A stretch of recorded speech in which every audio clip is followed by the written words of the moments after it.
Seguimos al aire en Cosa Pública 2.0. Vamos nuevamente a la línea telefónica para saludar y agradecer a Raúl Romero, sociólogo latinoamericanista y profesor en la Universidad Nacional Autónoma de México y también integrante de la Red Universitaria Anticapitalista. Le agradecemos que nos tome esta llamada porque desde la RUA y desde los adherentes a la sexta declaración de la Selva Lacandona se ha hecho un llamado a manifestar su solidaridad con las comunidades zapatistas que padecen uno pues, de los episodios de violencia más intensos de los últimos años. Raúl, ¿cómo estás? Muy buenas tardes.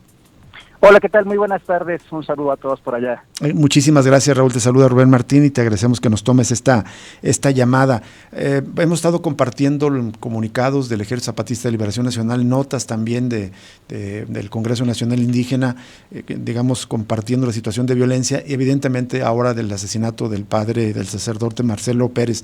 Haznos un resumen, Raúl, si te parece, de cómo ha venido evolucionando la violencia, porque ya desde el 2021 lo recordábamos hace unos momentos con las declaraciones de Carlos González del día de ayer. El EZLN había advertido del borde de la situación de casi guerra civil que se estaba viviendo allá. Sí, muchas gracias, Rubén.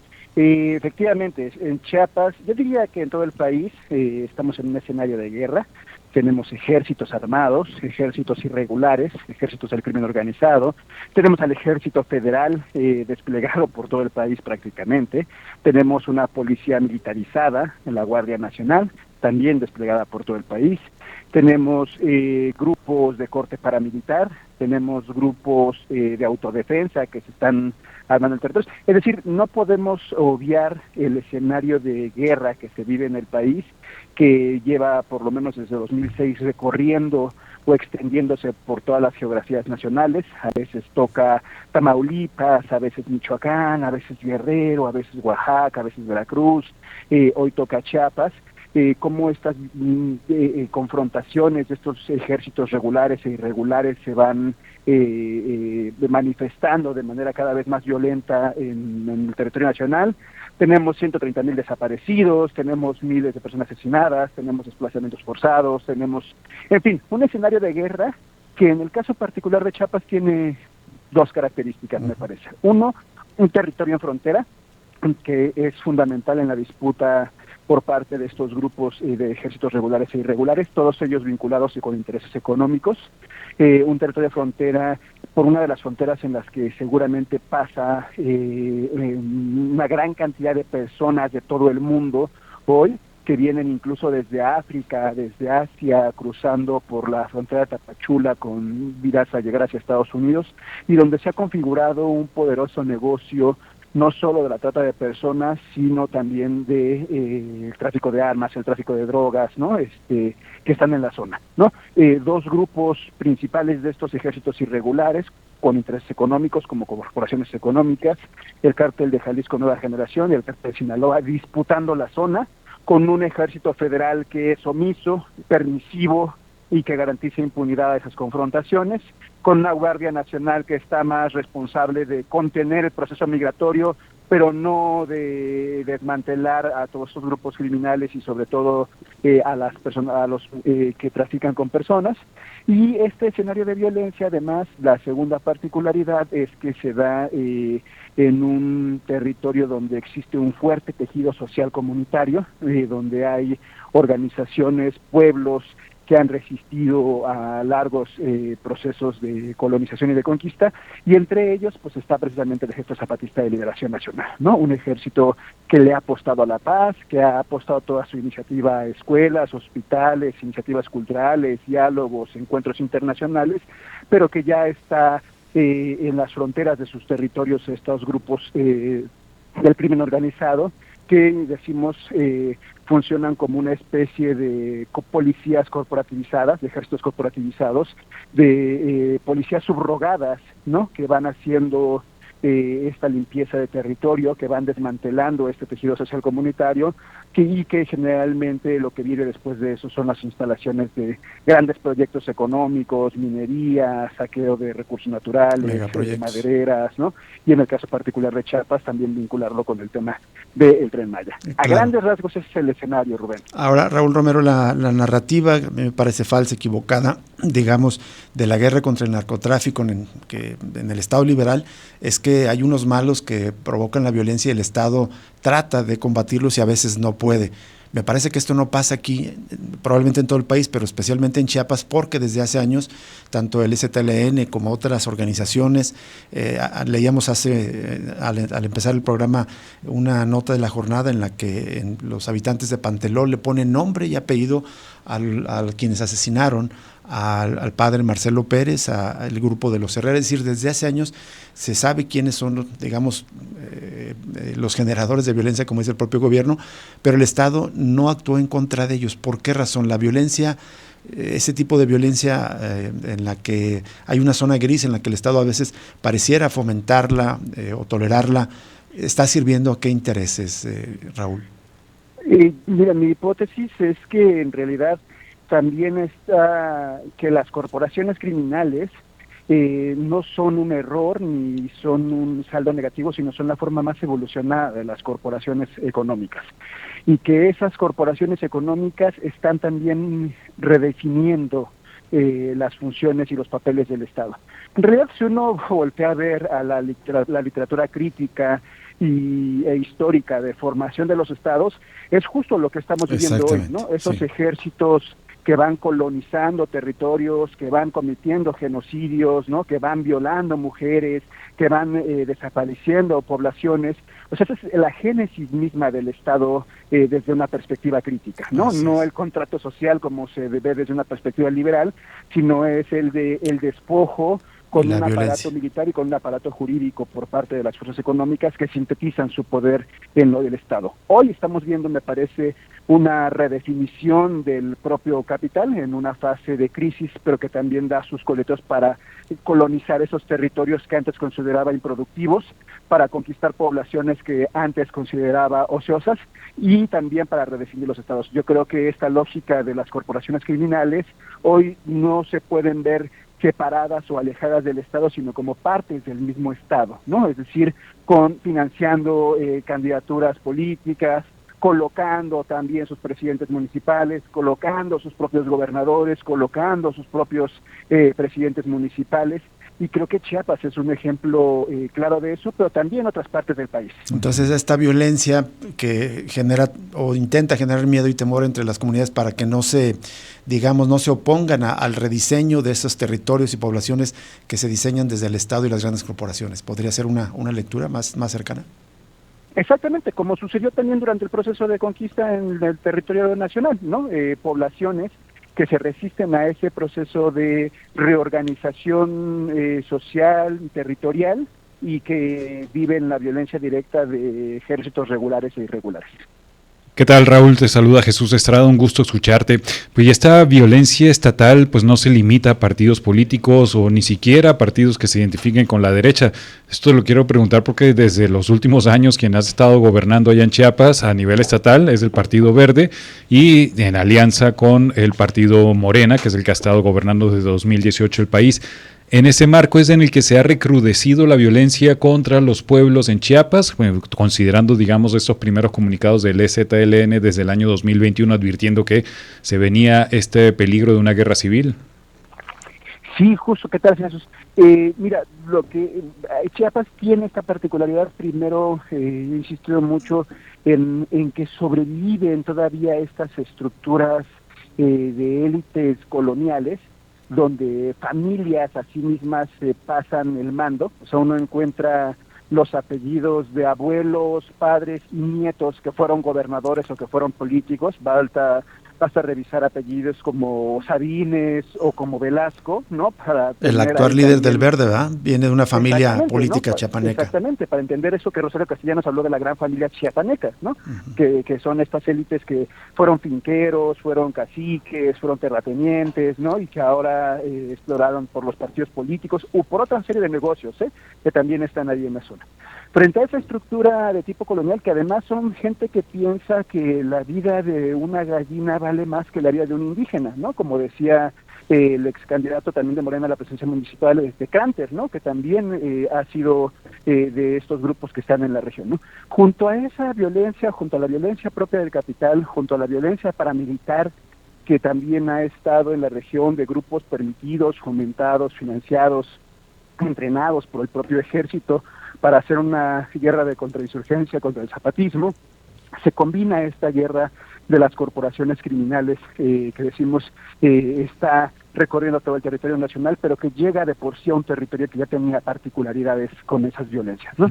En ese contexto lo que vemos es básicamente grupos que antes pertenecieron al PRI, que después se vincularon al PAN, que pasaron después al Partido Verde Ecologista, que estuvieron también en el Partido Encuentro Social, que tuvieron sus vínculos con el PRD y que hoy son respaldados en alianzas o directamente con el partido gobernante, con Morena, para tener esos puestos de poder que ya sea de manera directa o de manera indirecta tienen responsabilidad de la situación, ya sea haciendo directamente o dejando hacer a esos grupos criminales que operan en la zona. Raúl, y digamos, me llama la atención, considerando el gobierno de López Obrador y ahora de Claudia Sheinbaum, de cómo se han bañado, digamos, de una especie de simbolismo, de un supuesto respaldo de las comunidades indígenas, cada uno con esto de las entregas de bastones de mando y haciendo promesas, la reforma reciente sobre los derechos de las comunidades indígenas, pero por el otro lado, parece que ha sido unos gobiernos donde se ha aumentado la represión, el despojo contra estos pueblos. Sí, un indigenismo de nuevo tipo, ¿no? Así como el priismo del siglo pasado reivindicaba las figuras y las civilizaciones históricas que habitaron este país, sea México, viéndolas como una cosa del pasado, los gobiernos de ahora les dan una presencia real, viva, hoy dentro del presente, pero se queda dentro de lo simbólico, ¿no? No hay, o sea, es interesante y es positivo que se les reconozca a las comunidades, a los pueblos originarios y afro como sujeto de derecho público, pero el país real y el país formal son completamente distintos, ¿no? El país real está en realidad viviendo el asesinato de defensores de territorio, la persecución de organizaciones territoriales.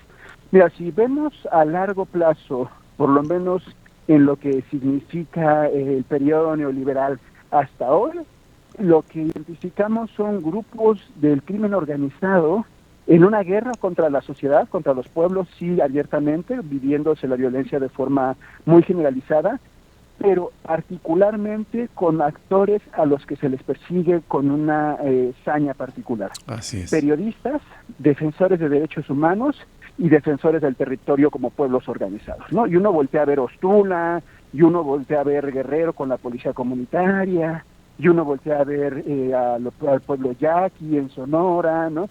Y uno voltea a ver a los pueblos wixárikas, y a los pueblos rarámuris, y a los pueblos... Y entonces lo que uno se va encontrando son como estos grupos criminales, que ya decimos tienen ese interés económico y esta participación política, pues también actúan para esta forma de desestructuración de las resistencias comunitarias. Entonces, mientras por un lado se da una imagen de un indigenismo que se reivindica los símbolos de los pueblos originarios, por el otro lado se está viviendo procesos de represión, de despojo, de asesinatos, que en este caso no son directamente por el Estado, pero sí por fuerzas que están siendo permitidas, solapadas o impulsadas. Finalmente, Raúl Romero, hubo un anuncio y muy importante del subcomandante Moisés, en el que denunciaba en particular la violencia en contra de la comunidad 6 de octubre en parte del Caracol de Jerusalén, y por esa razón incluso se anunciaba que se suspendía la comunicación a esta convocatoria que se había hecho para estos encuentros internacionales de rebeldías y resistencias 2024-2025. Esto da idea en particular de la gravedad de la violencia que están padeciendo específicamente las bases de apoyo y el Ejército Zapatista de Liberación Nacional. ¿Ves una escalada de violencia en contra del EZLN? Sí, para su público, Jesús Rubén, en particular hay que insistir que todo el sexenio pasado las comunidades zapatistas, bases de apoyo, vivieron violencias identificadas de que venían principalmente de grupos de corte paramilitar, es decir, grupos que tuvieron un origen legítimo, si queremos reconocerlo así, pero que después fueron incorporadas o administradas por propios grupos gobernantes para hacerle la guerra a los zapatistas. Lo que estamos viendo hoy, o la denuncia que plantea el subcomandante Moisés, es ya directamente grupo de crimen organizado, presionando a comunidades para hacerle atacar y amenazar a las comunidades zapatistas, ¿no? O sea, la gravedad es a nosotros en la Ciudad de México, como organizaciones y como personas, pues nos pone en una situación de mayor alarma. Nos parece que estamos enfrentando un nuevo escenario en el caso de Chiapas, y que el llamado del subcomandante Moisés, que bueno, ya lo habían hecho desde 2021, como ustedes señalaron, pero que ahora se concreta ese escenario, o se va concretando cada vez más ese escenario que ellos pusieron en aquel 2021, pero y en particular el asesinato del padre Marcelo. Nos parece que estamos en una situación al borde justo de ese escenario de guerra civil que se plantea en Chiapas, que eso no significa que deje de suceder ese escenarios de violencia y de guerra en otra parte del país, y que tendría que estarnos llamando, convocando al diálogo, a la exigencia, a la participación activa de la sociedad. El propio expresidente López Obrador señaló en los primeros días de su gobierno que si no lograban reducir la violencia durante su sexenio, que si no lograban controlar la violencia durante el sexenio, sus mismos logros quedarían opacados por ese fenómeno. Hoy es justo lo que estamos observando. No sé si habría que valorar los logros o no, pero lo que estamos viendo es que la violencia continúa, y que en Sinaloa, y que en Nayarit, y que en Guerrero, y que en Oaxaca, y que en Veracruz, y hoy con esta particularidad en Chiapas, esa violencia continúa, y que la sociedad tendría que estar participando activamente por pacificar el país. Bien, Raúl Romero, pues muchísimas gracias por atender esta llamada para el auditorio de Radio Universidad de Guadalajara. Sabemos que es una audiencia que está muy interesada de lo que pasa en Chiapas y en general en las comunidades y pueblos indígenas, y en contra de la violencia en general de la sociedad mexicana, y por eso es muy importante que escuchemos tu lectura, tu análisis. Gracias, Raúl. Muchas gracias, nada más y recordarles por ahí, el día de mañana en la Ciudad de México vamos a estar teniendo movilizaciones, también se van a estar llevando a cabo en San Cristóbal de las Casas, tenemos entendido que ya se realizaron algunas más en Puebla, los brigadas internacionales están también avisando que van a participar con otras movilizaciones. Entonces, decirle a la gente que va a haber un proceso de movilización por alto la guerra en Chiapas y contra las comunidades zapatistas. Aquí en Guadalajara se está convocando mañana en el Parque Revolución o Parque Rojo a partir de las 5 de la tarde a hacer una jornada de información y de solidaridad y denunciando la violencia en contra de las comunidades zapatistas. Así que también aquí distintos colectivos en Guadalajara se suman a esta movilización pues nacional e internacional que denuncia la violencia en contra de las comunidades zapatistas. Gracias de nuevo, Raúl Romero, muy buenas tardes. Un abrazo, Jesús, un abrazo, Rubén. Igualmente para ti, Raúl Romero, profesor universitario de la UNAM y integrante de esta red universitaria anticapitalista, adherentes a la sexta declaración de la selva lacandona del Ejército Zapatista de Liberación Nacional. Vamos a la pausa y volvemos para cerrar Cosa Pública 2.0 de este miércoles 23 de octubre.